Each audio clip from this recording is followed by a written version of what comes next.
Hello everyone, this is Rishu and I welcome you to this platform Rishu science academy, जहां हम discuss कर रहे हैं अपनी यूपी टेट की सीरीज। एंड आज हमारा डे 2 है। इससे पहले एक लेक्चर हम कर चुके हैं, एक वीडियो हम कर चुके हैं। आज इसका सेकंड पार्ट है। तो चलिए स्टार्ट करते हैं अपनी आज की क्लास। एंड ये जो नोट्स है आपको मेरे Telegram channel Rishu science academy पे मिलेंगे। इसका लिंक दे दूंगी मैं डिस्क्रिप्शन बॉक्स में। और तो चलिए स्टार्ट करते हैं। अच्छा, इस तरह से क्वेश्चन करेंगे आज ना। लास्ट टाइम तो मैंने मतलब पिक्टोरियल प्रेजेंटेशन के थ्रू नहीं करवाया था, इवन डिटेल में चीजें की थी हमने, बट पिक्टोरियल प्रेजेंटेशन के थ्रू नहीं कराया था। तो इस बार मैंने इस तरह से स्लाइड्स ली हैं ताकि आपको इजीली अंडरस्टैंड कर पाओ आप क्वेश्चंस को, और जब एंड में आपको रिवाइज करना हो तो रिवीजन के लिए भी आपके लिए इजी रहेगा ना। तो इस तरह से काफी सारे कॉन्सेप्ट मैंने ऐड किए हैं, मतलब हर क्वेश्चन का जो भी कॉन्सेप्ट है ऐड किया है। तो इसी तरह से हम क्वेश्चन डिस्कस करेंगे। तो चलिए स्टार्ट करते हैं अपनी आज की क्लास। और हमारा फर्स्ट क्वेश्चन है, द सोर्स ऑफ ऑक्सीजन, एक minute, the source of oxygen liberated as by product, pen का कलर चेंज कर लेती हूँ। Yes, the source of oxygen liberated as by product during photosynthesis is, photosynthesis के दौरान by product के तौर पर निकलने वाली ऑक्सीजन का सोर्स है। मतलब जो फोटोसिंथेसिस की प्रोसेस होती है, कैसे होती है फोटोसिंथेसिस की process? In the presence of carbon dioxide and water, in the presence of sunlight also. और ये प्रोसेस कहाँ होती है? क्लोरोफिल में, है ना, क्लोरोप्लास्ट में होती है। क्लोरोप्लास्ट के पास एक ग्रीन कलर का पिगमेंट होता है, दैट इज कॉल्ड क्लोरोफिल। और ये इससे हमें मिलता है क्या? ये ब्रेक डाउन होके हमें मिलता है glucose plus oxygen, C6H12O6 plus oxygen. तो ये हमें मिलता है। तो क्वेश्चन में आपसे ये पूछा गया है कि ये जो हमें ऑक्सीजन मिल रही है ना, ये किसके ब्रेकडाउन से मिलती है? तो ये जो ऑक्सीजन है ये हमें जो मिल रही है ये किसके ब्रेकडाउन से मिल रही है, यही क्वेश्चन में पूछा है। तो ये मिलती है वाटर के ब्रेकडाउन से। ठीक है, किस तरह से? वाटर का मॉलिक्यूल इस तरह ब्रेकडाउन होता है, 2 वाटर मॉलिक्यूल्स ब्रेकडाउन होके मिल जाएंगे हमें, 4 हाइड्रोजन मिलेंगे एंड 4 इलेक्ट्रॉन्स, उसके अलावा 2 ऑक्सीजन। ठीक है, तो ऑक्सीजन जो मिल रही है वो किससे मिल रही है? हमें वाटर के ब्रेकडाउन से मिल रही है। ठीक है, तो देखो जो फोटोसिंथेसिस है ना, थोड़ा सा डिटेल में आपको बता देती हूँ। ये इस तरह से क्लोरोप्लास्ट है, ग्रीन कलर का पिगमेंट है क्लोरोप्लास्ट। क्लोरोप्लास्ट के अंदर यहाँ पे थाइलाकॉइड, और इस तरह से ये आउटर मेम्ब्रेन है, ये इनर मेम्ब्रेन है, ये इसका स्पेस है, ये जो है स्ट्रोमा है जो कनेक्शन है, और दिस इज ग्रैनम, इसे ग्रैनम भी कहते हैं, और इसे थाइलाकॉइड, मतलब एक एक जैसे प्लेट लाइक स्ट्रक्चर दिख रहा है ना, एक को कहेंगे थाइलाकॉइड और ग्रुप ऑफ थाइलाकॉइड को कहेंगे ग्रैनम। तो जो फोटोसिंथेसिस की प्रोसेस हो रही है ना, वो थाइलाकॉइड में होती है। जो क्लोरोफिल प्रेजेंट है वो थाइलाकॉइड में प्रेजेंट है। तो फोटोसिंथेसिस एक्चुअली क्लोरोप्लास्ट के अंदर तो हो रही है, पर फोटोसिंथेसिस ना 2 टाइप की रिएक्शन होती है फोटोसिंथेसिस में। एक होती है लाइट रिएक्शन, एक होती है डार्क रिएक्शन। तो जो लाइट रिएक्शन है, लाइट रिएक्शन तो हो रही है आपकी स्ट्रोमा के अंदर, यहाँ पे सॉरी ग्रैनम के अंदर। ठीक है, थाइलाकॉइड के अंदर हो रही है, लाइट रिएक्शन होती है थाइलाकॉइड के अंदर। और जो हमारी डार्क रिएक्शन है, डार्क रिएक्शन होती है स्ट्रोमा के अंदर। डार्क रिएक्शन कहाँ हो रही है? स्ट्रोमा के अंदर। तो इसके बारे में थोड़ा सा डिटेल में डिस्कस कर लेते हैं कि क्या है लाइट रिएक्शन, क्या है डार्क रिएक्शन, और किस तरह से ये हो रही है। तो अगर लाइट रिएक्शन की बात करूं यहाँ लेफ्ट साइड पे सॉरी, तो लाइट रिएक्शन कैसे होगी? एनवायरमेंट से वाटर मिलेगा, सराउंडिंग से वाटर मिलेगा, लीफ के अंदर जाएगा, लीफ के अंदर कहाँ जाएगा? थाइलाकॉइड्स के अंदर। ये देखो लैमिना है और ये थाइलाकॉइड्स हैं। ठीक है, थाइलाकॉइड के अंदर क्या? थाइलाकॉइड के अंदर भी इस तरह से डिफरेंट, ये जो थाइलाकॉइड है ना, अलग अलग थाइलाकॉइड मिलके ग्रैनम बना रहे थे। तो थाइलाकॉइड के अंदर हर एक थाइलाकॉइड में फोटोसिस्टम 2 होगा, एक में ETC इलेक्ट्रॉन ट्रांसपोर्ट चेन, फिर फोटोसिस्टम 1। तो ये क्या है? वाटर जैसे ही फोटोसिस्टम 2 के अंदर जाएगा, वाटर अंदर जाते ही ब्रेक डाउन हो जाएगा ऑक्सीजन में, जो कि आपसे क्वेश्चन में पूछा था कि ब्रेक डाउन किस में लिबरेट हो रहा है। तो सॉरी, ऑक्सीजन जो है किससे लिबरेट हो रहा है? तो ऑक्सीजन जो है वाटर मॉलिक्यूल से ब्रेक डाउन होकर हमें मिलता है। ठीक है, तो क्या होता है? वाटर जो है ब्रेक डाउन होकर ऑक्सीजन में कन्वर्ट हो जाएगा। उसके साथ साथ जो NADP है और ये ADP है, ठीक है, ये भी कन्वर्ट होके ये फोटोसिस्टम 2 में जाएंगे, और ये भी कन्वर्ट होके ADP जो है एडिनोसिन डाइफॉस्फेट एडिनोसिन ट्राइफॉस्फेट में कन्वर्ट हो जाएगा। NADP में NADPH मिल जाएगा। वो जो हमें हाइड्रोजन मॉलिक्यूल्स मिले थे, हाइड्रोजन एटम मिले थे, वो हाइड्रोजन एटम एक हाइड्रोजन के साथ जुड़ जाएगा। ठीक है, तो NADP जो है, NADP कन्वर्ट हो जाएगा NADPH में, ADP कन्वर्ट हो जाएगा ATP में। तो जो लाइट रिएक्शन हमारी हो रही है, लाइट रिएक्शन जो हमारी हो रही है, लाइट रिएक्शन में हमें क्या क्या प्रोडक्ट मिलते हैं? हमें मिलता है ऑक्सीजन, उसके अलावा हमें मिलता है एटीपी एंड हमें मिल रहा है NADPH, जो कि हम डार्क रिएक्शन जब करेंगे ना, तो डार्क रिएक्शन में हमें क्या मिलेगा? डार्क रिएक्शन में ये एटीपी और NADPH तो यूज हो जाएंगे डार्क रिएक्शन में। ये वाली जो रिएक्शन है दिस साइड, ये है डार्क रिएक्शन। डार्क रिएक्शन में क्या हो रहा है? जो कार्बन डाइऑक्साइड का मॉलिक्यूल है, ये कार्बन डाइऑक्साइड ब्रेक डाउन होके ये एटीपी और NADPH को यूज कर लेगा। ये एटीपी और NADPH जो हमें लाइट रिएक्शन में मिला है, इसको यूज कर लेगा कौन? Dark reaction. डार्क रिएक्शन को केल्विन साइकिल भी कहते हैं। तो carbon dioxide ATP plus NADPH मिलके क्या दे देंगे? ग्लूकोज, C6H12O6 में कन्वर्ट हो जाएगा। तो लाइट रिएक्शन में हमें ऑक्सीजन मिला, डार्क रिएक्शन में हमें क्या मिल रहा है? हमें मिल रहा है ग्लूकोज। ठीक है, तो this is all about light reaction and dark reaction. I hope इतना क्लियर हुआ होगा आपको।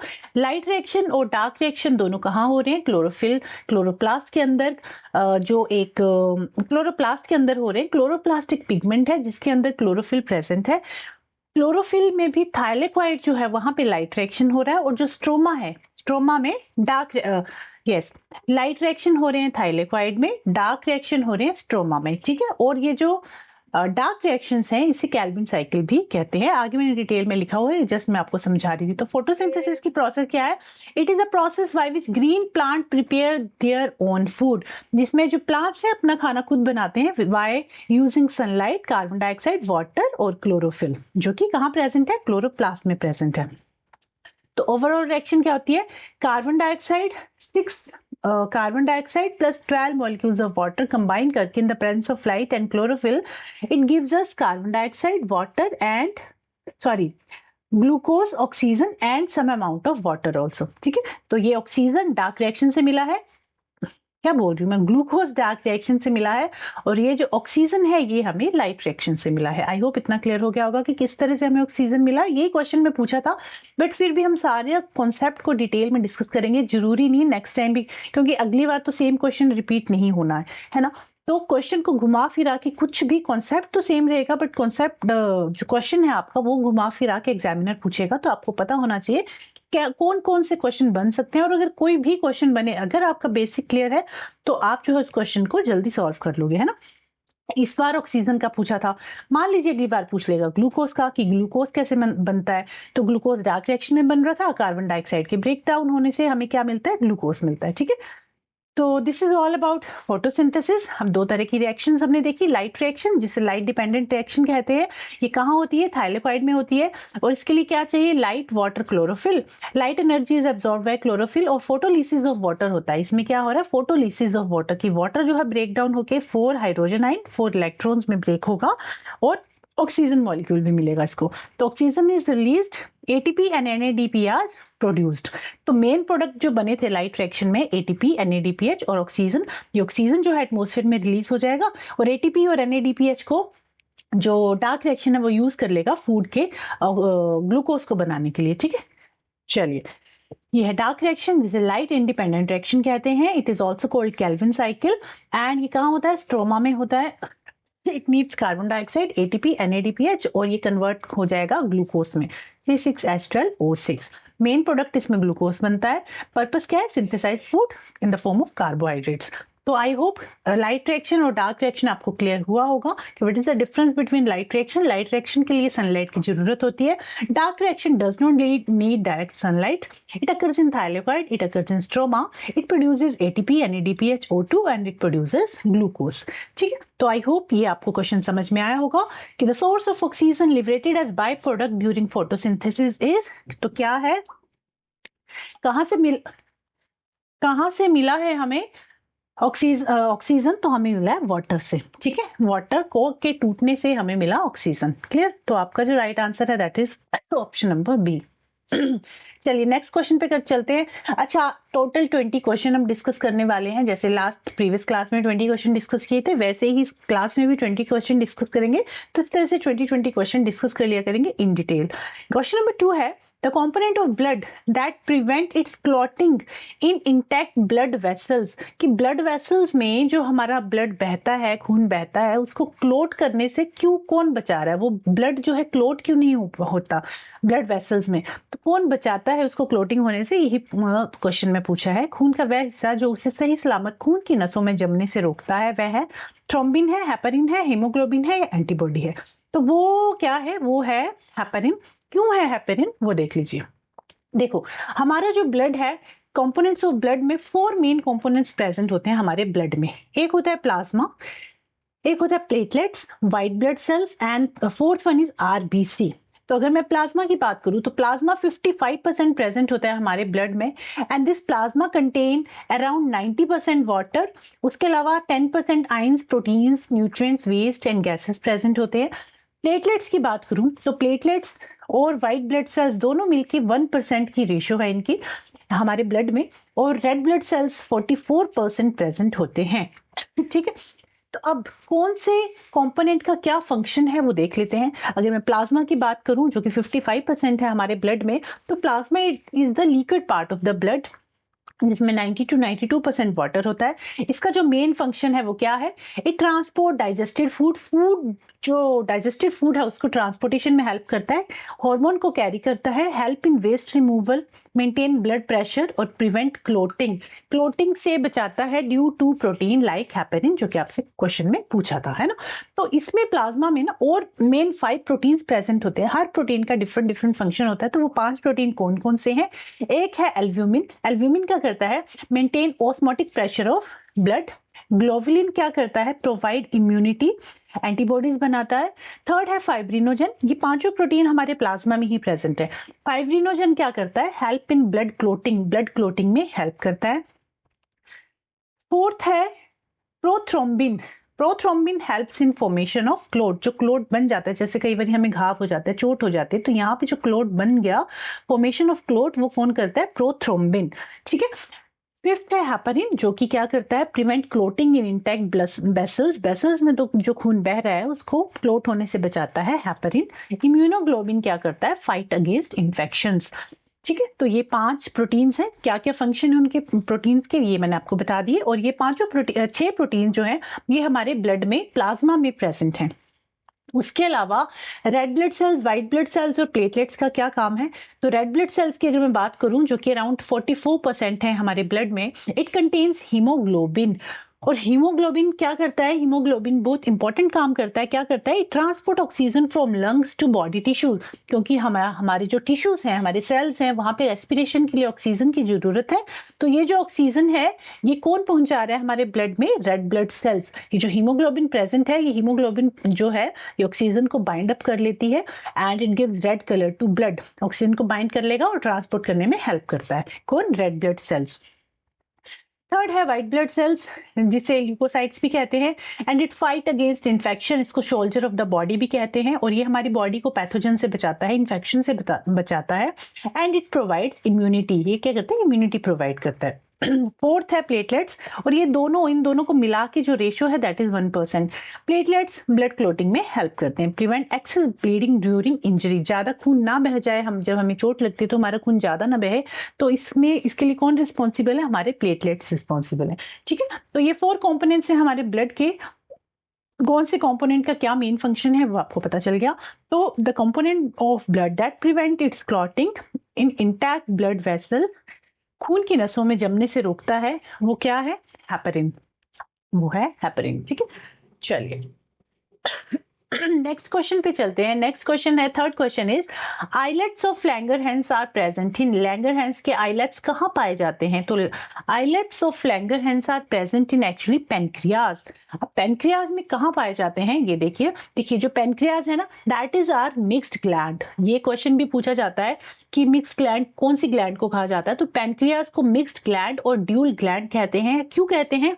क्योंकि इसके 2 काम है, ये 2 काम करता है। ये एक्सोक्राइन ग्लैंड की तरह भी बिहेव करता है, ये एंडोक्राइन ग्लैंड की तरह भी बिहेव करता है। अगर मैं एक्सोक्राइन ग्लैंड की बात करूं तो एक्सोक्राइन का मतलब होता है gland which are having duct.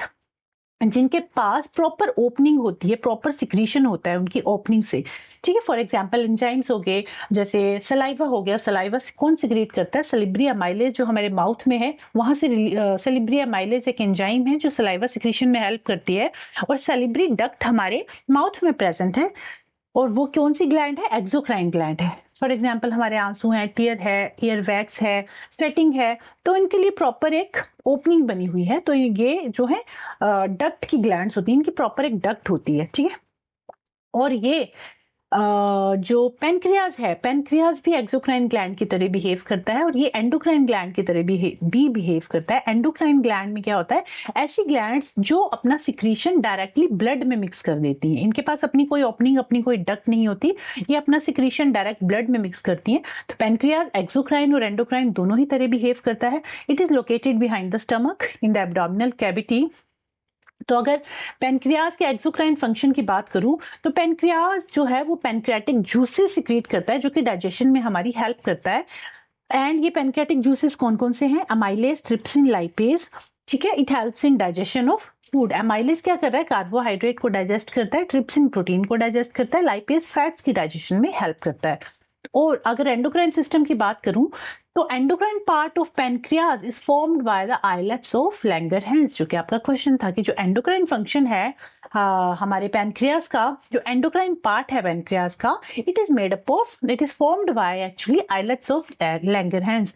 These cells secrete hormone directly into the blood. ये जो सेल्स हैं ये डायरेक्टली ब्लड में सिक्रीशन करते हैं। और क्या सिक्रीट, कौन कौन से हार्मोन सिक्रीट करता है ये?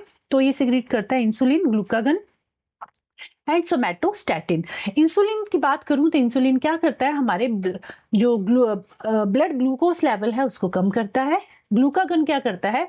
ग्लूकोज लेवल को इंक्रीज करता है, ब्लड में जो ग्लूकोज लेवल है उसको इंक्रीज करता है। और सोमैटोस्टैटिन रेगुलेट करता है कि इंसुलिन और ग्लूकागन दोनों को ही रेगुलेट कर रहा है। कौन कर रहा है? सोमैटोस्टैटिन। तो जो हमारा पेनक्रियाज है वो दो हार्मोन सिक्रीट करता है with the help of islets of Langerhans, क्योंकि pancreas actually formed by the islet of Langerhans. कौन कौन से हार्मोन सिक्रीट कर रहा है? Insulin, glucagon, somatostatin. Insulin glucose level के ब्लड में जो ग्लूकोज लेवल है उसको कम करता है। ग्लूकागन जो ब्लड का ग्लूकोज लेवल है, ब्लड में जो ग्लूकोज लेवल है उसको इंक्रीज करता है।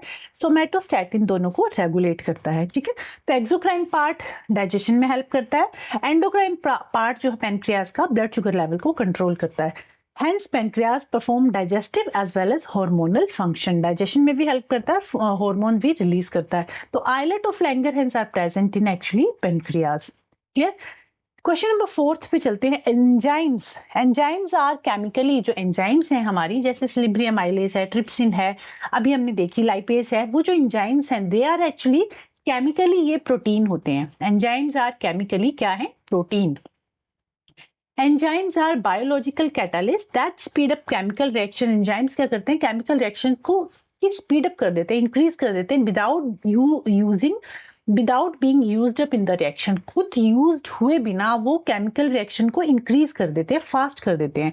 Most enzymes are made up of proteins.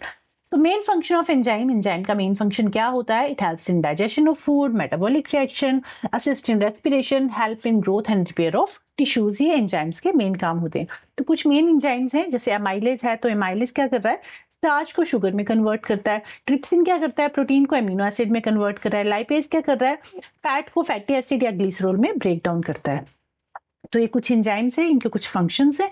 अब एंजाइम्स की दो हाइपोथेसिस हैं। एक है लॉक एंड की फिट मॉडल, आपने पढ़ा होगा अगर आपको याद होगा तो 11th-12th में। एक है induced fit model. Induced fit model में क्या है और लॉक एंड की मॉडल में क्या है? तो देखो, अगर हम बात करें लॉक एंड की मॉडल की ना, तो ये बिल्कुल एग्जैक्टली कैसे काम करता है, जैसे आपका ताला और चाबी काम करते हैं ना, एक पर्टिकुलर लॉक में एक पर्टिकुलर की ही अंदर जा सकती है, वैसे ही ये लॉक एंड की मॉडल यही बताता है कि एक पर्टिकुलर सबस्ट्रेट में, एक पर्टिकुलर एंजाइम में, एक पर्टिकुलर सबस्ट्रेट ही एंटर कर सकता है। अब ये सबस्ट्रेट क्या है ये मैं भी बताती हूँ आपको। देखो क्या है ना, मान लीजिए ये हमारे पास एक एंजाइम है। अब इस एंजाइम में कौन सा सबस्ट्रेट एंटर करेगा ये कैसे पता चलेगा? अब देखो ये एंजाइम है, ठीक है। देखो यहाँ बना के बताती हूँ। मान लीजिए ये कोई एंजाइम है हमारे पास इस तरह से, ठीक है। अब इसका जो सबस्ट्रेट है वो इसी शेप का होगा। अगर कोई इस शेप का सबस्ट्रेट है ना, वही इस एंजाइम में ऐड ज्वाइन करेगा। ये एंजाइम है और ये है हमारी सबस्ट्रेट जिसको यहाँ पे कंबाइन करना है, और ये कंबाइन करके केमिकल रिएक्शन को इंक्रीज कर देंगे। ठीक है, तो ये कोई सबस्ट्रेट है, इसको बाइंड अप होना है यहाँ पे। तो ये जो लॉक एंड की मॉडल है ना, ये फिक्स्ड और रिजिड होता है, फिक्स्ड होता है, रिजिड होता है। इसमें पर्टिकुलर शेप, जिस शेप की एंजाइम है उसी शेप का सबस्ट्रेट इसमें ऐड कर सकता है, तो इसी शेप के अकॉर्डिंग ये सबस्ट्रेट ऐड करेगा। इसमें थोड़ा बहुत भी चेंजेस नहीं होंगे, जो फिक्स रहेगा, अपनी शेप चेंज नहीं करेगा एंजाइम। ठीक है, तो एक पर्टिकुलर सबस्ट्रेट ही इसमें ऐड करेगा। तो जैसे ही ये सबस्ट्रेट जो है ऐड करेगा, और जहां पे ये जो साइट होती है जहां पे सबस्ट्रेट ऐड करता है उसको कहते हैं एक्टिव साइट, उसको कहते हैं एक्टिव साइट। ठीक है, तो इस सबस्ट्रेट के लिए ये जो साइट है दिस इज एक्टिव साइट, और ये जब आपस में जुड़ेंगे तो एक कॉम्प्लेक्स फॉर्म हो जाएगा, एक कॉम्प्लेक्स बन जाएगा एक्टिव सबस्ट्रेट कॉम्प्लेक्स। ठीक है, इस तरह से सबस्ट्रेट कॉम्प्लेक्स फॉर्म, ये जब इसके अंदर इंसर्ट हो जाएगा एक्टिव साइट में तो ये एक सबस्ट्रेट कॉम्प्लेक्स बन जाएगा, जिसे हम कहेंगे एक्टिव कॉम्प्लेक्स फॉर्म्ड। ये कहा है लॉक एंड की मॉडल ने। तो लॉक एंड की मॉडल में ये कहा है, लॉक एंड की मॉडल एक्चुअली किसने दिया था? एमिल फिशर ने दिया था इन 1894। किसने दिया था? एमिल फिशर, FISCHER, दिया था 1894 में।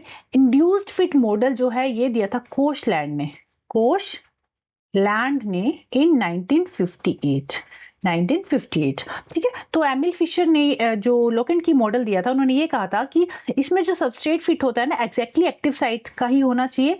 ये जो एंजाइम है अपनी शेप चेंज नहीं करता है। ठीक है, एंड आजकल नाउ इट इज ना, इट इज एक्सेप्टेड लेस, कम इसको एक्सेप्ट किया जाता है, जबकि वाइडली एक्सेप्टेड मॉडल जो है that is induced fit model. Induced fit model में क्या है, ये जो एंजाइम है ना ये रिजिड नहीं होती, फिक्स शेप की नहीं होती, इसकी जो शेप है ये थोड़ी बहुत शेप अपनी चेंज कर लेता है according to site, according to substrate. ठीक है, देखो साइट इस तरह, ये जो एक्टिव ये सबस्ट्रेट है, सबस्ट्रेट थोड़ा सा इस तरह है और इसकी शेप थोड़ी सी ऐसी है, बट ये क्या करता है, खुद को जैसे ही एक्टिव ये जो सबस्ट्रेट है इसके साथ बाइंड करेगा तो ये जो ना एडजस्ट कर लेगा, उसको अपने साथ मतलब एडजस्ट कर लेगा, थोड़ी बहुत शेप अपनी चेंज करके उसको फिक्स कर लेगा अपने साथ, जो कि बना देगा सबस्ट्रेट कॉम्प्लेक्स फॉर्म्ड। इसमें क्या था, लॉक एंड की मॉडल में प्रॉपर उसी शेप का जो चाबी होनी चाहिए। लॉक एंड की मॉडल जैसे होता है कि पर्टिकुलर की, पर्टिकुलर लॉक में पर्टिकुलर की ही जा सकती है, वैसे ही यहाँ था कि पर्टिकुलर एंजाइम में पर्टिकुलर सबस्ट्रेट ही जो है ऐड हो सकता है। But in case of induced fit model ऐसा नहीं है, इसमें ये कहा गया है कि एंजाइम जो है थोड़ा बहुत खुद को चेंज कर लेती है अकॉर्डिंग टू सबस्ट्रेट, और ये इतनी फिक्स नहीं होती, ये एक्चुअली फ्लेक्सिबल और एडजस्टेबल होती है। ठीक है, and now it is widely accepted model है ये, and it explain most enzymes reactions. ठीक है, तो this is all about hypothesis, lock and की मॉडल, इंड्यूस्ड फिट मॉडल, दोनों आपको समझ में आ गया। और ये क्वेश्चन आपसे पूछा था कि एंजाइम्स क्या हैं, तो enzymes are chemically protein. Next question है, which of the following acid is also a vitamin? कौन सा एसिड है जो विटामिन भी है? तो एस्कॉर्बिक एसिड को हम विटामिन सी भी कहते हैं। एस्कॉर्बिक एसिड जो है दैट इज विटामिन सी, जो कि सिट्रस फ्रूट्स में प्रेजेंट होता है। And this is your answer कि कौन से विटामिन को, सॉरी कौन से एसिड को विटामिन कह रहे हैं, तो एस्कॉर्बिक एसिड को विटामिन सी कहते हैं। This is right answer of this question. Clear, चलिए 6th क्वेश्चन पे चलते हैं। विच of the following is not a constituent of petrol, not a constituent of petroleum? कौन सा पेट्रोलियम का कॉन्स्टिट्यूएंट नहीं है? इनमें से कौन पेट्रोलियम का हिस्सा नहीं है, मतलब पेट्रोलियम से नहीं मिला है? अब देखो हमने कोल एंड पेट्रोलियम चैप्टर जब किया था, जब हमने सीटेट किया था, मतलब सीटेट की जब तैयारी कर रहे थे, तो कोल एंड पेट्रोलियम में हमने पढ़ा था कि जब जो कोल है ना उससे हमें डिफरेंट डिफरेंट प्रोडक्ट मिलते हैं बाय डिस्ट्रक्टिव डिस्टिलेशन। जब हम कोल की डिस्ट्रक्टिव डिस्टिलेशन करेंगे, डिस्ट्रक्टिव डिस्टिलेशन करेंगे तो हमें डिफरेंट डिफरेंट प्रोडक्ट मिलेंगे। कौन कौन से प्रोडक्ट मिल रहे थे? कोक, कोल तार, कोल गैस एंड एमोनिकल लिकर, है ना, ये मेन प्रोडक्ट हमें मिल रहे थे। अब पेट्रोलियम जो है, और ये क्या है, कोल और पेट्रोलियम एक्चुअली ये क्या है, फॉसिल फ्यूल है, जो कि मिलियन ऑफ ईयर्स अगो नीचे दब गए थे। तो वो जो है धीरे धीरे सड़ने गलने से और in the absence of oxygen convert हो गए हैं डिफरेंट डिफरेंट, मतलब जो पेड़ पौधे थे वो कन्वर्ट हो गए कोल में, और जो डेड एनिमल्स थे वो कन्वर्ट हो गए पेट्रोलियम में। तो ये जो कोल है कोल की जब डिस्ट्रक्टिव डिस्टिलेशन करेंगे तो हमें कोक, कोलतार, कोल गैस मिलेगा। और पेट्रोलियम एक क्रूड ऑयल होता है, इसमें सारी चीजें मिक्स होती हैं, तो सभी चीजों को हम सेपरेट करते हैं। सेपरेट करने के लिए हम फ्रैक्शनल डिस्टिलेशन का यूज करेंगे। फ्रैक्शनल डिस्टिलेशन के थ्रू इस क्रूड ऑयल में जितनी भी इंपॉर्टेंट चीजें हैं उनको सेपरेट आउट करेंगे with the help of their boiling point. ठीक है, जैसे फॉर एग्जांपल कैरोसिन हो गया, डीजल हो गया, एलपीजी हो गया, तो ये सारी चीजें हमें इस पेट्रोलियम से मिल रही है। पैराफिन वैक्स हो गया, किस तरह से मिलेंगी फ्रैक्शनल डिस्टिलेशन के थ्रू, अभी आगे बताऊंगी। ठीक है, तो कोल और पेट्रोलियम, कोल में डिस्ट्रक्टिव डिस्टिलेशन होता है, पेट्रोलियम में फ्रैक्शनल डिस्टिलेशन होता है। अब क्या डिफरेंस है डिस्ट्रक्टिव डिस्टिलेशन और फ्रैक्शनल डिस्टिलेशन में? तो डिस्ट्रक्टिव डिस्टिलेशन में क्या करते हैं ना, कोल को लेंगे, कोल को हीट अप करेंगे, और कोल जो है in the absence of air heat करना है हमें, इसको बंद कर देना अच्छे से। हीट करेंगे तो ये जो कोल है ना, ये पाउडर्ड फॉर्म में कन्वर्ट हो जाएगा, जिसे कहेंगे कोक। ठीक है, और उसके अलावा हमें कोल गैस मिलेगी एंड एक लिक्विड यहाँ कलेक्ट हो जाएगा जिसे कोल तार मिलेंगे, और इस वाटर में अमोनिक, ये जो वाटर फॉर्म में होगा, this dissolves ammonia to form ammoniacal liquid, इससे अमोनिकल लिक्विड बनेगा। ठीक है, तो coke, coal tar, coal gas, ammoniacal liquid हमें किससे मिल रहा है? कोल को हीट करने से in the absence of air, और कोल को जो एब्सेंस ऑफ एयर हम हीट कर रहे हैं उसी प्रोसेस को हम कहते हैं डिस्ट्रक्टिव डिस्टिलेशन। क्लियर? नेक्स्ट है फ्रैक्शनल डिस्टिलेशन। फ्रैक्शनल डिस्टिलेशन में क्या है, क्रूड ऑयल हमने कलेक्ट किया है ना, कलेक्ट करके हमने इसको हीट अप किया, इसको एक फर्नेस इस कंटेनर में डाला। अब इस कंटेनर में डिफरेंट डिफरेंट बॉइलिंग पॉइंट के लेवल सेट है। हर चीज जो है, मतलब इस क्रूड ऑयल से जितना सब्सटेंस निकलेगा, हर सब्सटेंस अपने अपने बॉइलिंग पॉइंट के अकॉर्डिंग इस जार में कलेक्ट हो जाएंगे। फॉर एग्जाम्पल पेट्रोल, तो पेट्रोल का जो बॉइलिंग पॉइंट है that is between 25 to 60 degree Celsius, तो यहाँ कलेक्ट हो जाएगा। 60 to 180 नेफ्था यहाँ कलेक्ट हो जाएगा, पैराफिन यहाँ, डीजल यहाँ, fuel oil, lubricating oil, bitumen का सबसे ज्यादा जो बॉइलिंग पॉइंट है that is 350 degree Celsius. Bitumen को हम रोड वगैरह बनाने के यूज करते हैं रोड बनाने के लिए। तो this is all about fractional distillation, कि फ्रैक्शनल डिस्टिलेशन में हम क्रूड ऑयल को पेट्रोलियम को हीट कर रहे हैं और इसको कंटेनर में कलेक्ट किया उनके बॉइलिंग पॉइंट के अकॉर्डिंग, तो इससे हमें अलग अलग चीजें मिली पेट्रोलियम से। ठीक है, तो अब क्वेश्चन में आपसे ये पूछा था विच of the following is not a constituent of petroleum. तो पैराफिन बैग्स जो है हमें पता है पेट्रोलियम से मिल रहा है, अभी देखा। लुब्रिकेटिंग ऑयल पेट्रोलियम से मिल रहा था, पेट्रोल पेट्रोलियम से मिल रहा था। जो कोक है ये पेट्रोलियम से नहीं मिलता है, ये किससे मिलता है? ये मिलता है कोल से, है ना, कोल को हीट करने से, डिस्ट्रक्टिव डिस्टिलेशन से। तो कोक जो है इसका राइट आंसर होगा कि ये जो है पेट्रोलियम का कॉन्स्टिट्यूएंट नहीं है, ये कोल का कॉन्स्टिट्यूएंट है। तो राइट आंसर हो गया कोक। ओके, आई होप आपको क्वेश्चन समझ में आ रहे होंगे। नेक्स्ट क्वेश्चन है question number 7। A metal M does not liberate hydrogen from acid but react with oxygen to give a black color product. Identify M. कि एक मेटल है M जो कि does not liberate hydrogen from acid, acid से hydrogen liberate नहीं कर रहा है, बट वो ऑक्सीजन के साथ रिएक्ट कर रहा है to give a black colour product. इसके लिए आपको सॉरी मेरा गला कुछ ज्यादा खराब है, इसके लिए आपको ना ये जो रिएक्टिविटी सीरीज है ये आपको पता होनी चाहिए। रिएक्टिविटी सीरीज से हमेशा क्वेश्चन आता ही आता है, चाहे कोई भी एग्जाम आप दे लो इसमें से क्वेश्चन बनेगा ही बनेगा। तो रिएक्टिविटी सीरीज पहले तो आपको लर्न होनी चाहिए। कैसे लर्न करोगे? ये एक निमोनिक है, इसके थ्रू आप याद कर सकते हो। Please stop calling me a careless zebra, instead try learning how copper saves gold. यहाँ प्लेटिनम भी होगा, प्लेटिनम ऐड कर लेना। ठीक है, Please stop calling me a zebra. Instead, try learning how copper saves gold, platinum. इस mnemonic से आप इसको लर्न कर सकते हो, इस रिएक्टिविटी सीरीज को। तो अब देखो, जो प्लीज का पी है, जो प्लीज का पी है, पी से पोटाशियम, एस से सोडियम, सी ए से कैल्शियम, एम से मैग्नीशियम, ए से एल्यूमिनियम, सी से कार्बन, जेड से जिंक, आई से आयरन, टी से टिन, एल से लेड, हाउ से एच से हाइड्रोजन, सी से कॉपर, एस से सिल्वर एंड जी से गोल्ड एंड प्लेटिनम, पी से प्लेटिनम। ठीक है, तो प्लेटिनम। तो इस तरह से रिएक्टिविटी सीरीज को आप याद कर सकते हो। अब क्वेश्चन में आपसे पूछा है कि M जो है does not liberate hydrogen, M जो है हाइड्रोजन को लिबरेट नहीं कर सकता। M है कोई जो हाइड्रोजन को लिबरेट नहीं कर सकता,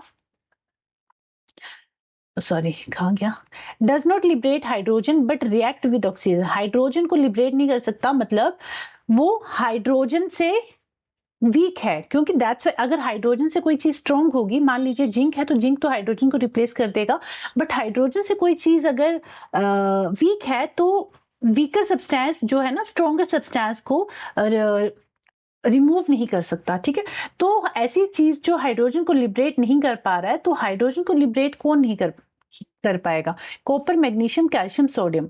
कॉपर, मैग्नीशियम, कैल्शियम, सोडियम में से देखो कॉपर हाइड्रोजन से कौन स्ट्रॉन्ग है? कॉपर स्ट्रॉन्ग है? कॉपर स्ट्रॉन्ग नहीं है, कॉपर इससे वीक है। मैग्नीशियम स्ट्रॉन्ग है, कैल्शियम स्ट्रॉन्ग है, और क्या था? Calcium, magnesium, sodium. सोडियम भी स्ट्रॉन्ग है। तो ये तीनों सोडियम, कैल्शियम और मैग्नीशियम तो कॉपर हाइड्रोजन से स्ट्रॉन्ग है, तो ये हाइड्रोजन जो है इनको रिमूव नहीं कर पाएगा, बट कॉपर जो है, कॉपर को वो रिमूव इजिली कर सकता है, क्योंकि कॉपर जो है ना इससे वीक है, तो अपने कमजोर वाले को तो हटा देगा, बट जो स्ट्रॉन्गर वाला है उसको नहीं हटा पाएगा। और ये जो कॉपर है ना, यहाँ लिख देती हूँ, कॉपर को जब ऑक्सीजन के साथ रिएक्ट कराएंगे तो it gives us CuO which is black in colour. Cuprous oxide जो कि कॉपर ऑक्साइड कहते हैं इसको, कॉपर ऑक्साइड जो कि ब्लैक कलर का होता है। यही आपसे क्वेश्चन में पूछा गया था कि वो जो M है ना, हाइड्रोजन को रिप्लेस नहीं कर रहा है, तो वो M क्या है हमारा? M है हमारा कॉपर, जो हाइड्रोजन को रिप्लेस नहीं कर पा रहा है, but react with oxygen, but ये रिएक्ट कर रहा है ऑक्सीजन के साथ। तो कॉपर जो है ऑक्सीजन के साथ रिएक्ट करेगा और ये बना देगा कॉपर ऑक्साइड। एंड इसके जो ये जो कॉपर ऑक्साइड है ना, it is black in colour. Okay, ये जो कॉपर ऑक्साइड है ये ब्लैक कलर का होगा। आई होप ये क्वेश्चन आपको क्लियर हो गया होगा, ठीक है। नेक्स्ट क्वेश्चन है, which of the following has maximum number of atoms? इसमें से कौन से चारों में से किस में मैक्सिमम नंबर ऑफ एटम्स हैं, ये हमें बताना है। कि 16 ग्राम ऑफ मीथेन में, 16 gram of carbon dioxide, 16 gram of oxygen या 16 ग्राम ऑफ नाइट्रोजन में मैक्सिमम नंबर ऑफ एटम्स हैं। तो ये करने के लिए हमें कैलकुलेट करना पड़ेगा कि किस में कितने नंबर ऑफ एटम्स प्रेजेंट है, और नंबर ऑफ एटम्स प्रेजेंट करने के लिए हमें 3 स्टेप्स को फॉलो करना है। तो फर्स्ट स्टेप जो है that is calculate number of moles. सबसे पहले हम नंबर ऑफ मोल्स कैलकुलेट करेंगे। तो नंबर ऑफ मोल्स का फॉर्मूला आपको पता होना चाहिए, ये फॉर्मूला आप लर्न कर लेना। Number of moles is equal to given up mass upon molar mass. Number of moles आप निकालोगे given mass upon molar mass, तो हर का मास, जितने भी 4 प्रोडक्ट आपके पास दिए हैं उनका मास सबका इक्वल है 16 ग्राम है। तो गिवन मास कितना है? 16 ग्राम। अब मोलर मास आपको पता होना चाहिए कि मीथेन का मोलर मास कितना है, कार्बन डाइऑक्साइड का मोलर मास कितना है, ऑक्सीजन का और नाइट्रोजन का मोलर मास कितना है। तो मोलर मास निकालने के लिए एक फॉर्मूला होता है that is atomic mass into number of atoms. Atomic mass देखो, आपको 1 से 20 तक तो एटॉमिक मास एटलीस्ट पता होनी ही चाहिए, और एटॉमिक नंबर भी, है ना। उसके अलावा एटॉमिक मास पता होना चाहिए, ठीक है। जैसे कार्बन, हाइड्रोजन हो गया, कार्बन, ऑक्सीजन, नाइट्रोजन की बात करूं तो इनका कितना एटॉमिक मास है? हाइड्रोजन का एटॉमिक मास है 1, कार्बन का है 12, डबल कर दीजिए, ऑक्सीजन का है 16, और इसका नंबर होता है नाइट्रोजन का 7, तो इसका एटॉमिक मास है 14, है ना। हाइड्रोजन का एटॉमिक नंबर 1 है, कार्बन का 6 है, ऑक्सीजन का 8 है, तो इसका एटॉमिक मास जो है कितना हो गया? हाइड्रोजन का 1 ही है, कार्बन का 12 है, ऑक्सीजन का डबल कर दो 16, और नाइट्रोजन का डबल कर दो 14। तो ये हो गए इनके एटॉमिक मास। तो आपको क्या करना है? Atomic mass into number of atoms करना है। तो अगर मैं कार्बन डाइऑक्साइड की बात करूं, आपको चारों का करके एक एक करके निकालना है, मीथेन का, कार्बन डाइऑक्साइड, ऑक्सीजन और नाइट्रोजन। मैं कार्बन डाइऑक्साइड का आपको बता देती हूँ। देखो, कार्बन डाइऑक्साइड का निकालने के लिए आप क्या करोगे? सबसे पहले कार्बन लो। कार्बन का एटॉमिक मास कितना है? 12। नंबर ऑफ एटम्स कितने हैं कार्बन में? एक अकेला ही प्रेजेंट है ना, तो कितने हैं? हो गए 12। नेक्स्ट है ऑक्सीजन। ऑक्सीजन का एटॉमिक मास कितना है? 16। और नंबर ऑफ एटम्स कितने हैं ऑक्सीजन में? 2 एटम्स प्रेजेंट है, 16 इंटू 2 कितना हो गया? 32। अब इन दोनों को ऐड कर दो, 32 प्लस 12 कितना हो गया? 44। मतलब इसमें जो मोलर मास है, कार्बन डाइऑक्साइड का जो मोलर मास है दैट इज 44। तो इसी तरह से सबका मोलर मास आप निकाल लोगे। ये वाला फॉर्मूला भी आप लर्न कर लेना, molar mass is equal to atomic mass into number of atoms. तो ये आ गया मोलर मास 44। अब इसको आप यहाँ पे 44, ये देखो कार्बन डाइऑक्साइड का मोलर मास कितना है 44, है ना, given mass upon molar mass, तो गिवन मास कितना है 16, मोलर मास आ गया 44, दोनों को डिवाइड कर दिया तो आ गया 0.36 मोल। अब एक और लास्ट स्टेप है, एक और स्टेप है, अच्छा 2 और स्टेप है, काउंट एटम्स पर मॉलिक्यूल, हर मॉलिक्यूल में कितने एटम्स हैं वो काउंट कीजिए। जैसे मीथेन है तो 4 मीथेन है, 1 कार्बन है तो 5 एटम्स हैं। कार्बन डाइऑक्साइड में 2 ऑक्सीजन है और 1 कार्बन है तो इसके पास 3 एटम्स है। ऑक्सीजन 2 एटम्स हैं और नाइट्रोजन के पास भी 2 एटम्स हैं। तो एटम्स पर मॉलिक्यूल हमने काउंट कर लिया। अब थर्ड स्टेप में क्या करेंगे, मोल्स ऑफ एटम निकालने के लिए moles of molecules into atoms पर मॉलिक्यूल्स, मोल्स ऑफ मॉलिक्यूल, अभी हमने मोल्स निकाले ना, ये पीछे moles of molecule, number of moles जो निकाले, तो मीथेन का नंबर ऑफ मोल कितना है 1, मीथेन का है 1, और एटॉमिक पर मॉलिक्यूल मीथेन में कितने एटम्स हैं तो 5, तो 5 इंटू 1 हो गया 5, तो मोल ऑफ एटम आ गया। कार्बन डाइऑक्साइड का नंबर ऑफ मोल्स कितने थे, कार्बन डाइऑक्साइड में थे 0.36, है ना, 0.36 को मल्टीप्लाई करेंगे जितने नंबर ऑफ एटम्स हैं, 3 नंबर ऑफ एटम्स हैं कार्बन डाइऑक्साइड में, तो 3 से मल्टीप्लाई करेंगे और इसका जो वैल्यू आएगी दैट इज 1.08। ऑक्सीजन को और नंबर ऑफ मोल्स हैं 0.5, देखो नंबर ऑफ मोल्स थे 0.5, है ना, तो 0.5 से नंबर ऑफ मॉलिक्यूल्स एटम्स पर मॉलिक्यूल से मल्टीप्लाई करेंगे, 2 को इससे मल्टीप्लाई करेंगे तो 1 आ जाएगा। उसी तरह नाइट्रोजन में नंबर ऑफ मोल्स थे, नंबर ऑफ मोल्स 0.57, अब 0.57 को एटम्स पर मॉलिक्यूल से मल्टीप्लाई कर देंगे, कितने एटम्स हैं 2 हैं, तो इसको 2 से करेंगे तो ये आ गया 1.14। क्वेश्चन में आपसे पूछा था कि किसके पास सबसे ज्यादा एटम्स हैं, मोल्स ऑफ एटम्स हैं, तो सबसे ज्यादा मोल ऑफ एटम किसके पास हैं, मीथेन के पास, 16 ग्राम ऑफ मीथेन के पास नंबर ऑफ एटम्स हैं 5, ठीक है, तो सबसे ज्यादा मैक्सिमम नंबर ऑफ एटम किसके पास है, मीथेन के पास। तो इस तरह से इन फॉर्मूला, इन थर्ड 3 स्टेप्स को फॉलो करके आप नंबर ऑफ एटम्स निकाल सकते हो किसी का भी, ठीक है, खुद से ट्राई करना, इन तीनों का निकाल के देखना, ठीक है, चलिए चीटिंग नहीं करनी, खुद से निकालना। चलिए नेक्स्ट क्वेश्चन पे चलते हैं, question number 9, in laboratory ethylene and acetylene can be distinguished by, मतलब अगर आप मान लो आप लैब में गए, आपको 2 सॉल्यूशन दे दिए, एक में आपको नहीं पता दोनों में क्या है, ठीक है, आपको फाइंड आउट करना है कि क्या है, इथाइलिन है, मतलब आपको बता दिया इथाइलिन और एसिटाइलिन, बट आपको ये नहीं पता कि कौन सा इथाइलिन है और कौन सा एसिटाइलिन है, ठीक है, 2 दे दिए, आपको बता दिया कि एक इथाइलिन है एक एसिटाइलिन है, अब आप बताओ कि कौन सा इथाइलिन है और कौन सा एसिटाइलिन है। तो आप क्या करोगे, आप इसके लिए एक टेस्ट करोगे जिसको कहते हैं एमोनिकल सिल्वर नाइट्रेट टेस्ट, ठीक है, इथाइलिन और एसिटाइलिन को फाइंड आउट करने के लिए ना एमोनिकल सिल्वर नाइट्रेट टेस्ट करते हैं, जिसको एमोनिकल सिल्वर नाइट्रेट टेस्ट, जब एमोनिकल सिल्वर नाइट्रेट टेस्ट आप करोगे तो आप एमोनिकल सिल्वर नाइट्रेट को जब आप इथाइलिन में डालोगे तो कोई रिएक्शन नहीं होगा, कोई रिएक्शन नहीं होगा, और एसिटाइलिन में डालोगे तो एसिटाइलिन के व्हाइट प्रेसिपिटेट बन जाएंगे, इसके व्हाइट प्रेसिपिटेट बन जाएंगे, तो व्हाइट प्रेसिपिटेट जिसमें बनेंगे आपको पता चल जाएगा ये एसिटाइलिन है, जिसमें कोई रिएक्शन नहीं होगा उसको आप बोलेंगे इथाइलिन है, ठीक है। अब इसको करेंगे आप एमोनिकल सिल्वर नाइट्रेट टेस्ट से, और इसको टोलेंस रिएजेंट भी कहते हैं, ठीक है, टोलेंस रिएजेंट भी कहते हैं। इसी तरह फेलिंग सोल्यूशन के अलग टेस्ट है, पोटाशियम परमैंगनेट के, ब्रोमीन वाटर के, सबके अलग अलग टेस्ट हैं, तो ये जो टेस्ट है टोलन रिएजेंट वाला, ये इथाइलिन और एसिटाइलिन को फाइंड आउट करने के लिए है, तो इसका जो राइट आंसर हो गया that is option number A, Tollens reagent और ammoniacal silver nitrate test, clear. चलिए नेक्स्ट क्वेश्चन पे चलते हैं, ये भी थोड़ा खतरनाक सा क्वेश्चन है, खतरनाक तो नहीं है, इजी है, in which of the given compound oxidation number of oxygen is +2, देखो अगर तो आपकी प्रैक्टिस है ऑक्सीडेशन नंबर वगैरह निकालने की तब तो आप जल्दी से कर लोगे, है ना, बट अगर आपने नहीं किया अभी तक तो फिर आपको थोड़ा सा टाइम लग सकता है। तो विच ऑफ द गिवन कंपाउंड, ये जो नीचे कंपाउंड दिए हुए हैं हमें बताना है ऑक्सीजन किसमें, चारों में से इसका जो ऑक्सीडेशन नंबर है, ऑक्सीजन का ऑक्सीडेशन नंबर एक्चुअली +2 है, ठीक है।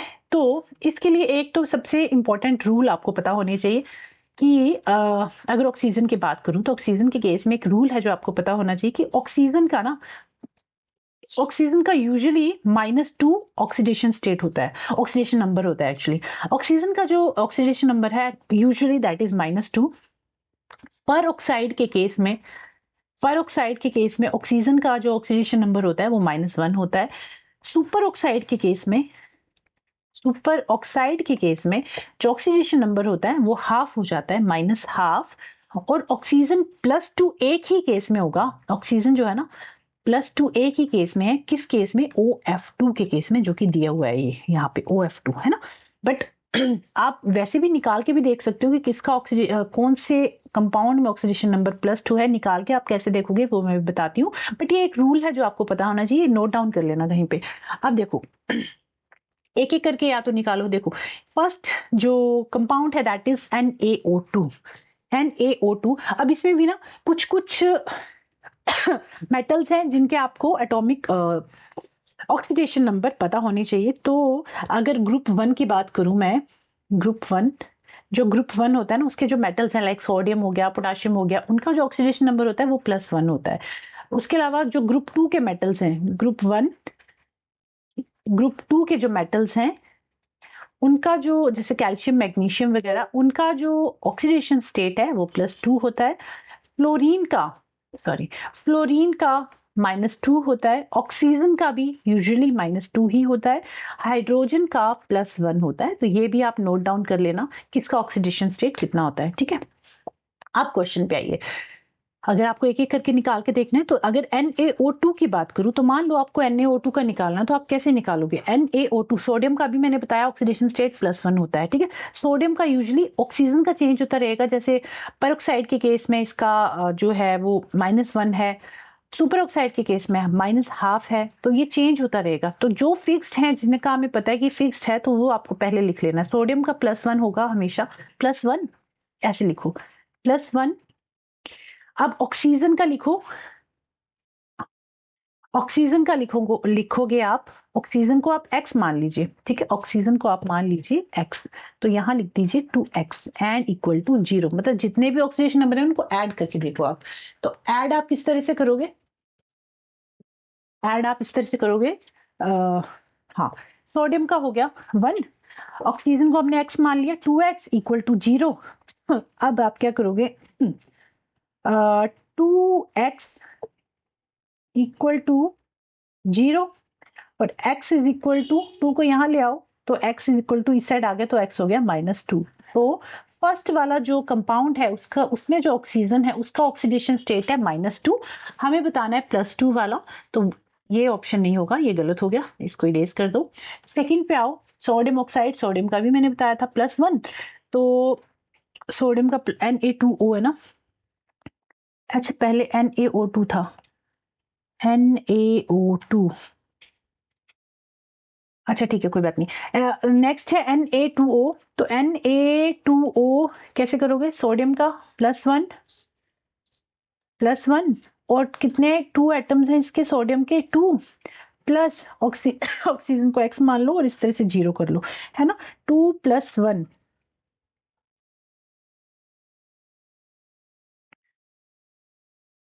अच्छा +2 प्लस x इक्वल टू 0, तो इसमें भी x जो है 2 को इस साइड ले आओगे -2 हो जाएगा, तो इसमें भी +2 नहीं है। नेक्स्ट है, मतलब आपको पता क्या करना है, आपको प्लस करते जाना है और प्लस करके 0, मतलब प्लस करके आपको फाइंड आउट करना है ऑक्सीडेशन नंबर। जैसे मैं निकाल रही हूँ, देखो एक आराम से अच्छे से समझाती हूँ, एक और NaO3 का है ना, सोडियम का यूजुअली सबसे पहले वही लिखा करो जिसका आपको पता हो। सोडियम का आपको पता है कितना होता है, +1, हमें पता है सोडियम का चेंज नहीं हो सकता, सोडियम का है +1, है ना। अब प्लस कर दीजिए, ऑक्सीजन को आप मान लीजिए x, ऑक्सीजन को आपने मान लिया x, और ऑक्सीजन के 3 एटम्स हैं तो 3x, है ना। तो ये हो गया 1 + 3x इक्वल टू 0, है ना। अब क्या करोगे आप, 3x यहाँ लिख देती हूँ, 3x 1 को साइड ले जाओगे, 1 - 0, x is equal to minus, ये जो 3 है इस साइड आ जाएगा 1/3 और माइनस आ जाएगा, माइनस का निशान आ जाएगा, -1/3। तो इस तरह से आप निकाल सकते हो। अब अगर OF2 का तो हमें पता है OF2 +2 ही होता है, बट निकाल के अगर आपको देखना है तो ऑक्सीजन का मान लीजिए x, प्लस फ्लोरीन का कितना होता है अभी बताया था -1, और 2 एटम्स हैं इसके, तो आप क्या करोगे, equal to 0, x x minus 2 equal to 0, x is equal to 2 को उधर लेके जाओगे तो ये प्लस का 2 हो जाएगा, तो x का जो OF2 का जो ऑक्सीडेशन स्टेट है दैट इज +2। तो देखो अगर तो आपको पूरा निकालने की जरूरत नहीं है, अगर आपको कुछ रूल्स पता है तो उनके थ्रू आप डायरेक्टली फाइंड आउट कर सकते हो, बट मैंने आपको दोनों ही मेथड बता दिए कि रूल्स भी आपको पता होने चाहिए, और उसके अलावा अगर आपको फाइंड आउट करना पड़ जाए तो किस तरह से आप निकालोगे ऑक्सीडेशन नंबर वो भी आपको बता दिया। ठीक है, तो आई होप ये क्वेश्चन आपको क्लियर हुआ होगा। नेक्स्ट क्वेश्चन पे चलते। देखो कुछ क्वेश्चन ना ऐसे ही, आप केमिस्ट्री में इसी तरह के क्वेश्चन आते हैं आपकी यूपी टेट में। नेक्स्ट क्वेश्चन है फिजिक्स का क्वेश्चन है ये, sound wave consist of 20 compressions 20 rarefaction in 10 metre length, मतलब 10 मीटर की एक लेंथ है, ठीक है, आपको लेंथ दी हुई है 10 मीटर की। अब इसमें एक साउंड वेव ट्रेवल कर रही है जो कि जिसमें 20 कंप्रेशंस बने 20 ही रेडिफेक्शंस बने। अब कंप्रेशन और रेडिफेक्शन क्या है, इस तरह से जो ऊपर वाली जो वेवलेंथ है ना, इस तरह की जो वेव्स बन रही हैं, तो ऊपर वाली जो वेव्स हैं इनको कहते हैं कंप्रेशंस। ये क्या है, ये है एक कंप्रेशन, इससे एक कंप्लीट कंप्रेशन बना, ये क्या है कंप्रेशन। और ये जो नीचे वाला है रिजेस, ये और ये कंप्रेशन है, और जो नीचे वाले हैं ये क्या है, इनको कहते हैं रेरिफेक्शन। तो एक कंप्रेशन और एक रेरिफेक्शन से ना एक वेवलेंथ कंप्लीट होती है, मतलब one wavelength is equal to you can say one rarefaction plus one compression.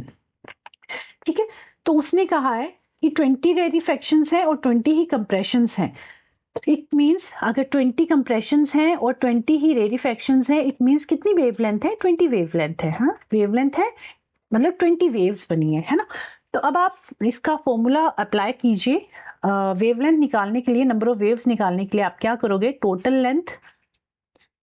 Length upon number of waves, number of waves. अब नंबर ऑफ वेव्स कितनी है 20, टोटल लेंथ कितनी थी 10 अपॉन 20, तो आ गया आपका 0.5 मीटर।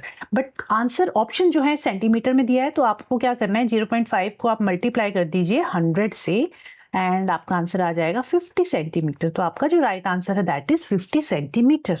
ओके, नेक्स्ट क्वेश्चन इस तरह से देखो, ये कंप्रेशंस और रेरिफेक्शन, ये कंप्रेशन है और नीचे वाला जो है ये रेरिफेक्शन है। तो इस तरह से एक कंप्लीट कंप्रेशन से एक वेवलेंथ कंप्लीट होती है। चलिए, एक कंप्लीट कंप्रेशन और रेरिफेक्शन से। नेक्स्ट क्वेश्चन है, if 4/3 and 3/2 be respective in the absolute refractive index of water and glass, और ये क्वेश्चन भी हमेशा ही आता है, refractive index of water and glass and the refractive index of glass relative to water is, अगर पानी और कांच का एब्सोल्यूट रिफ्रैक्टिव इंडेक्स क्रमशः 4/3 और 3/2 है, तो पानी के मुकाबले कांच का रिफ्रैक्टिव इंडेक्स क्या होगा। तो आपसे जनरली क्या पूछा है इसने, आपसे पूछा है आपको निकालना है relative index of glass with respect to water. तो आप फॉर्मूला इस तरह से लगाएंगे, relative refractive index of glass with respect to water, with respect to water यही लिख देती हूँ। तो आप इसको इस तरह से लिखोगे, फिर ग्लास का जो रिफ्रैक्टिव इंडेक्स है upon refractive index of water. तो ग्लास का कितना है refractive index, glass with respect to water, तो आपको ना glass with respect to water, तो वाटर का कितना है, आपको जो वैल्यू पुट करनी है वाटर की with respect to glass, with respect to glass का कितना है 4/3। ठीक है, glass with respect to water, अब इसको यहाँ पे पुट कर दीजिए वैल्यू को इस तरह से 3/2 इंटू 4/3 अपॉन 1, तो ये आ जाएगा आपका 9/8। ठीक है, ये आ जाएगा आपका 9/8। तो रिफ्रैक्टिव इंडेक्स जो है आपका निकल के आ गया 9/8। ठीक है, चलिए नेक्स्ट क्वेश्चन जो है उस पर चलते हैं, दैट इज, ठीक है इसको ऊपर कर दिया, चलो एक बार दोबारा करके बता दूं, मुझे लगा थोड़ा आपको गड़बड़ तो नहीं हो गया, रुको। देखो क्या किया, refractive index of glass with respect to water, तो ग्लास का कितना है 3/2 ऐसे लिख लो, और वाटर का कितना है 4/3। अब आप क्या करोगे 3/2 इंटू इसको ऊपर ले जाओगे ना, तो 3/4 ऑपोजिट हो गया, ये 3 3 is 9, 4 2 is 8, तो इस तरह से आपका जो रिफ्रैक्टिव इंडेक्स आया दैट इज 9/8। क्लियर, चलिए नेक्स्ट क्वेश्चन पे चलते हैं, question number 13। In household wiring, एक minute, household wiring, what is the colour of earth wire? Earth wire का कलर कैसा होता है? अर्थिंग वायर आपने देखी है हमेशा, अर्थिंग वायर ना ग्रीन कलर की होती है, ठीक है, तो अर्थिंग वायर का जो कलर है दैट इज ग्रीन। इसके अलावा येलो, ग्रीन येलो कलर की भी होती है। लाइव फेस जो लाइव वायर होती है वो या तो रेड होगी या ब्राउन होगी, ये आपको पता होनी चाहिए, क्योंकि इस बार ग्रीन का पूछा है, जरूरी नहीं नेक्स्ट टाइम भी ग्रीन का ही पूछे, हो सकता है नेक्स्ट टाइम आपसे पूछ ले लाइव वायर का कलर या न्यूट्रल वायर का कलर तो न्यूट्रल वायर या ब्लैक होगी या ब्लू होगी, तो ये कलर्स आपको पता होने चाहिए कि वायर्स के कौन कौन से कलर्स होते हैं। नेक्स्ट है Kirchhoff current law based on conservation of, जो किरचॉफ करंट लॉ है वो किसके कंजर्वेशन की बात करता है? तो वो एक्चुअली चार्ज के कंजर्वेशन की बात करता है। कैसे?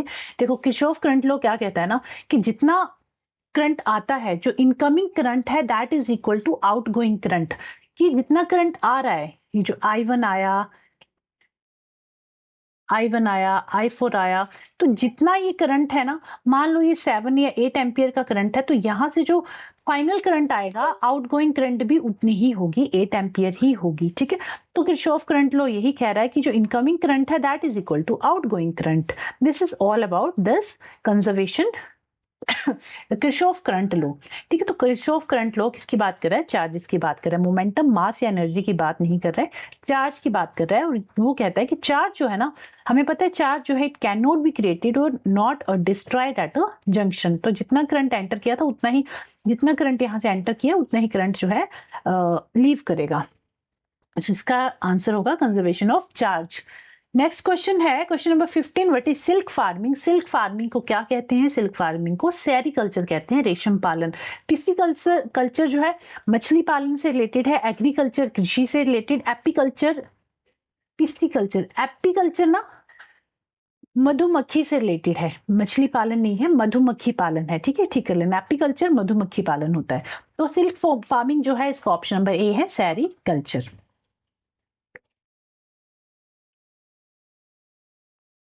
नेक्स्ट क्वेश्चन है all organism belonging to kingdom Protista are, kingdom Protista के जो ऑर्गेनिजम्स होते हैं आपसे ये पूछा है कि कैसे होते हैं, मल्टी सेलुलर या यूनिसेलुलर होंगे या प्रोकैरियोटिक या यूकैरियोटिक होंगे। तो इसके जो ऑर्गेनिजम्स हैं ये एक्चुअली ये कैसे होते हैं, देखो हमारे पास 5 किंगडम क्लासिफिकेशन है, 5 kingdom classification sorry 5 kingdom classification में इस तरह से 5 ऑर्गेनिज्म 5 किंगडम्स में डिवाइड किया है उसको। तो फर्स्ट किंगडम है Monera, protista, third fungus, fourth plant and fifth animals. तो 5 किंगडम्स क्लासिफिकेशन की है, और 5 किंगडम क्लासिफिकेशन किसने दी थी? By Robert H Whittaker, sorry एक मिनट, अच्छा वो दी थी, सॉरी वो दी थी रॉबर्ट एच विटेकर ने, है ना, तो इन 1969। तो ये जो 5 किंगडम क्लासिफिकेशन है इसमें 5 किंगडम्स में डिवाइड किया हुआ है। फर्स्ट किंगडम है मोनेरा। तो क्वेश्चन में आपसे यही पूछा है, तो जो मोनेरा है, जो मोनेरा किंगडम के एनिमल्स हैं ये ऑर्गेनिज्म है वो कैसे होंगे? तो वो प्रोकैरियोटिक होते हैं और यूनिसेलुलर होते हैं। प्रोकैरियोटिक आपको मतलब पता है, उनके पास ट्रू न्यूक्लियस नहीं होता और वो यूनिसेलुलर होते हैं। तो और मोड ऑफ न्यूट्रिशन उनका कैसा होता है? Autotrophic and heterotrophic. For example Escherichia coli और नोस्टो कैनाबिना जो है ये मोनेरा के एग्जाम्पल हैं। उसी तरह प्रोटिस्टा की बात करें तो प्रोटिस्टा का जो सेल है दैट इज यूकैरियोटिक। यूकैरियोटिक का मतलब है ट्रू न्यूक्लियस उनके पास प्रेजेंट होता है, सारी ऑर्गेनेल्स प्रेजेंट होती हैं, मोस्टली यूनिसेलुलर होते हैं ये भी, एंड ऑटोट्रॉफिक और हेटेरोट्रॉफिक दोनों मोड ऑफ न्यूट्रिशन उनका होता है। ऑटोट्रॉफिक ऐसे ऑर्गेनिज्म होते हैं जो अपना खाना खुद बनाते हैं, हेटेरोट्रॉफिक होते हैं जो अपना खाना खुद नहीं बनाते, वो दूसरों पर डिपेंड होते हैं। तो इसके एग्जाम्पल से प्रोटिस्टा के एग्जाम्पल है अमीबा और यूग्लिना। फंगस की बात करूं तो फंगस भी यूकैरियोटिक है। देखो इन पांचों में से ना सिर्फ मोनेरा ही प्रोकैरियोटिक है, बाकी सब जो है, बाकी चारों जो है ना यूकैरियोटिक है, आपको याद रखना है। उसके अलावा फंगस जो है मल्टी सेलुलर होती है मोस्टली, और इसका जो मोड ऑफ न्यूट्रिशन है सेप्रोफाइटिक होता है, और इसके एग्जाम्पल है स्कैरोमाइसिस एंड अगैरिकस। प्लांट्स जो है यूकैरियोटिक होते हैं, एनिमल्स भी यूकैरियोटिक होते हैं। प्लांट्स और एनिमल्स दोनों मल्टी सेलुलर है। प्लांट्स ऑटोट्रॉफिक है, अपना खाना खुद बनाते हैं with the help of photosynthesis, and animals अपना खाना खुद नहीं बनाते, वो ऑटोट्रॉफ से प्लांट से अपना खाना प्रिपेयर करते हैं। तो प्लांट जो एनिमल्स हैं वो हेटेरोट्रॉफिक है। फॉर एग्जाम्पल होमोसेपियंस लाइक जैसे हम ह्यूमंस हैं, एंड फेलिस कैटस, ठीक है। तो ये एग्जाम्पल हो गए। प्लांट्स के एग्जाम्पल हो गए मैंजिफेरस इंडिका एंड पाइनस। तो this is all about the 5 kingdom classification. और ये 5 किंगडम क्लासिफिकेशन में यही पूछा था जो प्रोटिस्टा है तो वो कैसे होते हैं, यूनिसेलुलर होते हैं और प्रोकैरियोटिक होते हैं। सिर्फ प्रोटिस्टा ही प्रोकैरियोट है, बाकी सारे यूकैरियोटिक है। ठीक है, तो यूनिसेलुलर और प्रोकैरियोटिक इसका राइट आंसर हो जाएगा। नेक्स्ट है which one of the following pigment is associated with the germination of seeds. कौन सा पिगमेंट जर्मिनेशन ऑफ सीड्स से रिलेटेड है, तो दैट इज फाइटोक्रोम। ठीक है, फाइटोक्रोम जो है इसका राइट आंसर होगा। Phytochrome is a light sensitive pigment found in plants that regulate seed germination, flowering, growth responses to light. Next है the tissue that connect one bone with the other bone is called. एक bone जो दूसरी bone से attach होती है किस tissue के through होती है? अच्छा, अगर आपको नहीं पता है तो मैं बता दूं, हमारी एक और सीरीज चल रही है जिसमें हम टॉपिक वाइज चीजों को कवर कर रहे हैं। तो वहां हमारे कितने 4 टॉपिक हो चुके हैं। हमने सेल डिस्कस कर लिया है इन डिटेल, टिश्यू डिस्कस कर लिया है, एंड मैटर हमने डिस्कस किया है, केमिस्ट्री का टॉपिक है ये। उसके अलावा फिजिक्स, केमिस्ट्री, बायो साथ में लेके चलेंगे। उसके अलावा control and coordination, control and coordination हम कर चुके हैं। ठीक है, तो ये 4 चैप्टर हम इन डिटेल कर चुके हैं। कोऑर्डिनेशन जो कि सभी एग्जाम्स के लिए इंपॉर्टेंट है, यूपी टाइट के लिए भी आप इस सीरीज को जरूर देखें। और क्योंकि ये क्लासेस टीचिंग एग्जाम के हिसाब से ही जो फ्रेम की गई हैं, और टोटली एनसीईआरटी बेस्ड है। जितनी भी एनसीईआरटी में एक एक लाइन से उठा के मतलब ये क्लासेस मैंने प्रिपेयर की हैं, तो ये क्लासेस आप जरूर देखना, काफी हेल्पफुल रहेंगी। और ये वाली सीरीज जिसमें हम क्वेश्चन आंसर डिस्कस कर रहे हैं, ये तो चली रही है। तो वहां पे हमने डिस्कस किया था कि tissue that connect bone to bone, bone से बोन वाला जो टिश्यू है उसको आप बल से याद रखोगे। बल, बल से, बोन से आपको बल देती है ना, तो बल ल मतलब लिगामेंट। तो बोन से बोन अटैच जो होती है उस टिश्यू को कहते हैं लिगामेंट, उसे कहते हैं लिगामेंट। क्लियर?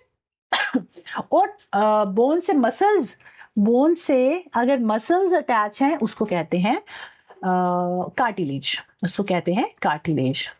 ठीक है, लिगामेंट और कार्टिलेज, बोन से बोन लिगामेंट, बोन से मसल कार्टिलेज। तो इस तरह से ये देखो, ये लिगामेंट का एग्जांपल है, एक बोन से दूसरी बोन अटैच है, ये लिगामेंट है। इस तरह से लिगामेंट से अटैच होती है, और बोन जो मसल से अटैच है with the help of tendons. ठीक है,